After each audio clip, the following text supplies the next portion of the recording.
मेरे YouTube channel advocate Akhilesh में आप सभी का स्वागत एवं अभिनंदन है। दोस्तों, आज एक अलग विषय पर हम आपके बीच चर्चा करने जा रहे हैं।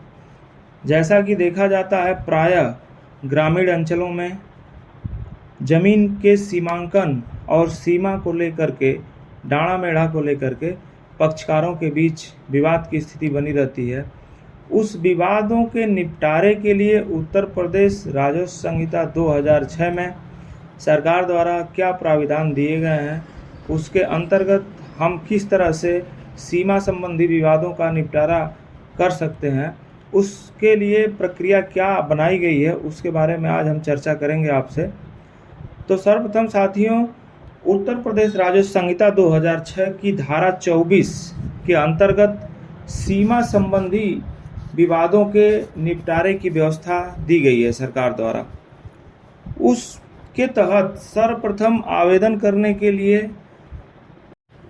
ट्रेजरी चालान जमा करने के संबंध में जो नियम दिए गए हैं, उसमें यह है कि 1 नंबर का अगर आप सीमांकन कराना चाह रहे हैं तो उसके लिए 1000 रुपये का ट्रेजरी चालान जमा करना होगा।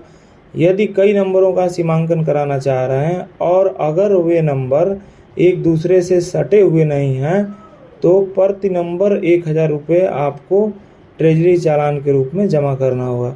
यदि 2 नंबर जो हैं एक दूसरे से बिल्कुल सटे हुए हैं तो उसके लिए हमें केवल 1000 रुपये का ही ट्रेजरी चालान जमा करना होता है।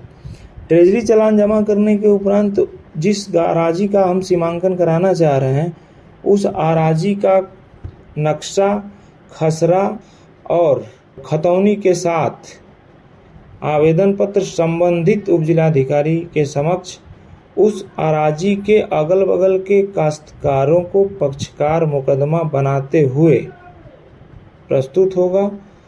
आवेदन प्रस्तुत होने के बाद संबंधित उपजिलाधिकारी द्वारा क्षेत्रीय राजस्व निरीक्षक से रिपोर्ट और फील्ड बुक तलब किया जाएगा। वह रिपोर्ट और फील्ड बुक निर्धारित समय सीमा के अंदर न्यायालय द्वारा तलब किया जाता है, जिस पर क्षेत्रीय राजस्व निरीक्षक मौके पर जा करके उस आराजी का सीमांकन करते हैं और सीमांकन करने के बाद अपनी रिपोर्ट, फील्ड बुक और बना करके प्रेषित करते हैं। जब रिपोर्ट न्यायालय में आती है, उसके उपरांत संबंधित अगल बगल के काश्तकारान को नोटिस प्रदान की जाती है। नोटिस प्रदान होने के बाद यदि किसी काश्तकार को उस फील्ड बुक और उस सीमांकन से आपत्ति रहती है तो वे अपनी आपत्ति लिखित रूप में अपने अधिवक्ता के माध्यम से न्यायालय के समक्ष प्रस्तुत करते हैं और न्यायालय उस आपत्ति पर विचार करने के उपरांत समुचित आदेश पारित करता है। यदि आपत्ति में कहे गए कथन सही पाए जाते हैं तो फील्ड बुक को निरस्त कर दिया जाता है और पुनः सीमांकन की कार्रवाई करा करके रिपोर्ट तलब होती है।